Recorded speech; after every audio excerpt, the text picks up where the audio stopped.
السلام عليكم. الإعلام الجزائري كان عامل حلقة رياضية بخصوص قرعة كأس العالم للأندية اللي إن شاء الله الأهلي هيشارك فيها. طبعا للأسف كأس العالم للأندية النسخة دي ما فيهاش أي فريق جزائري. هو طبعا فيها الأهلي والترجي التونسي والوداد المغربي وصن داونز.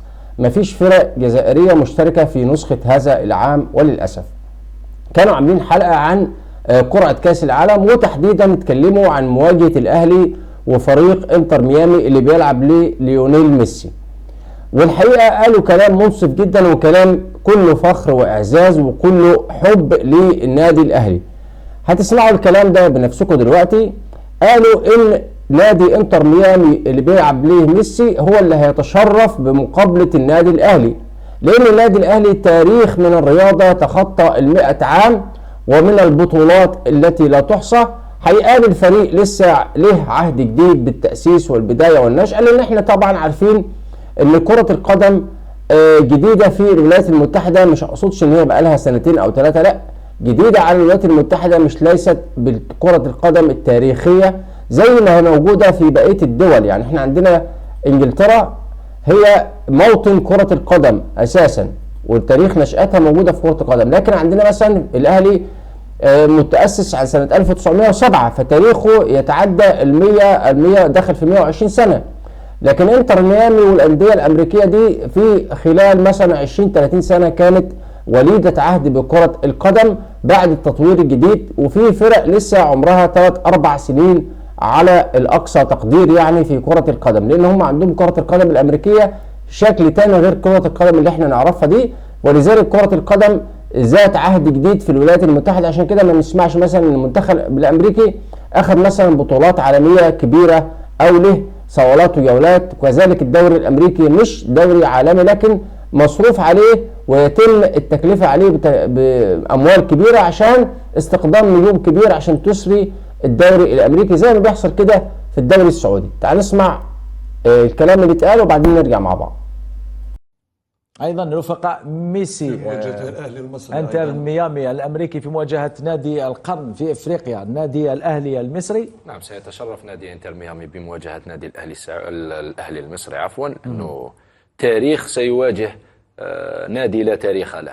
تاريخ افريقيا سيواجه نادي ضيف. اذا الشرف لنادي انتر ميامي الامريكي. نعم اكيد كل الشرف لفريق انتر ميامي انه سيواجه عملاق القاره الافريقيه. لولا الظروف ولولا الحظ ولولا الفيفا لما كان حتى لإنتر ميامي الحظ أنه يواجه زاعم القارة الإفريقية، لأنه دخيل على هذه المنافسة مجرد ضيف. واضح بأنه تمت دعوة نادي انتر ميامي لأنه يضم في صفوفه ليونيل ميسي ومالكه ديفيد بيكهام. حقيقة والأهلي أيضا عودنا الفوز في مباريات مماثلة لما يتعلق الأمر بكأس العالم للأندية. فريق الأهلي غني عن كل تعريف في القارة الإفريقية، مثله مثل فريق الترجي التونسي أيضا فرصة مواتية تعتبر أيضا مباريات مرجعية بالنسبة سواء لأنتر ميامي لرؤية ربما مستوى هذا النادي ضد الأهلي المصري. أعطينا بقية المباريات حمزة. تفضل قاسي سعيد.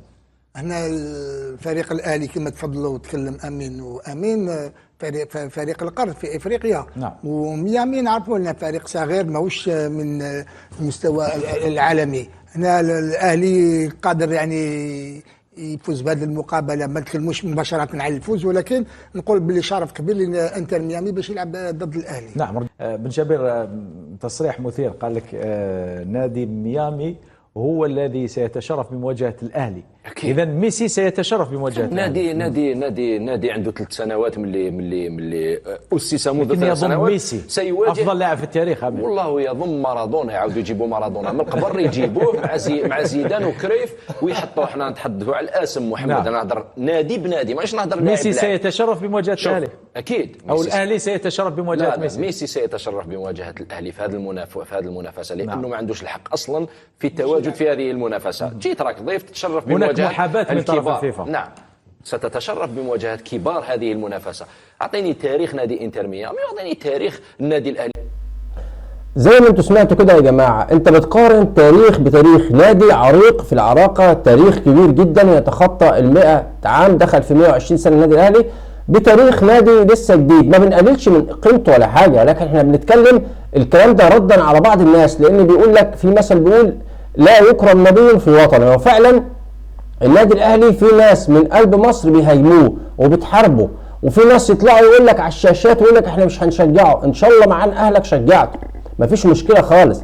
ولكن في ناس بتدور للنادي الاهلي على اي حقد او اي عيب، وبيطلع يتكلم على النادي الاهلي بكلام غير لا يليق، وبيحاول يثبط معنويات النادي الاهلي ولاعيبته، بيحاول يقلل من البطوله. فعشان كده بنقول لك ان النادي الاهلي بيتحارب في بلده من بعض النجوم اللي بينتموا للانديه الاخرى الحاقدين عليه. حتى النجوم اللي كانوا بيلعبوا في الاهلي في يوم من الايام وما خدوش فرصه جيده بيطلعوا برضه حقد على النادي الاهلي، زي رضا عبد العال الهجاص، زي واحد مثلا زي احمد حسام ميدو، زي اكتر من مثال بيطلع يتكلم عن النادي الاهلي بصوره سلبيه ويقول لك انا مش هشجع النادي الاهلي. مفيش مشكله، انت وانت قاعد في بيتك تتفرج، ما تشجعش الاهلي، شجع اي حد تاني، مفيش مشكله، انت حر. ما تطلعش تقول الكلام ده على الشاشات، دي نقطه. النقطه الثانيه، ما تطلعش تقلل من البطوله وتقول اصل دي بطوله شرفيه، اصل دي بطوله تسويقيه، اصل دي في دقعه مش عارف ايه، وانت كان نفسك ومنى عينك في يوم من الايام انك تلعب في بطوله زي دي. لكن هو الحقد فقط. فعشان كده الاعلام الاعلام المحايد اللي بيكون في الدول الاخرى بينصف النادي الاهلي. الاهلي رغم انه بينافس انديه جزائريه وتونسيه ومغربيه وبياخد منها اللقب، لكن الناس دي لما بتتكلم بكل احترام وحياديه، لان عارفين مكانه النادي الاهلي، وكل الناس عارفه مكانه النادي الاهلي. ولكن في ناس ما بترضاش تقول الحق لان جبلت على قول الباطل. لكن الناس اللي ما عندهاش اي ضغائن ولا حقد بيطلع يتكلم عن الاهلي بصوره جيده لانه عارف قيمه ومكانه النادي الاهلي.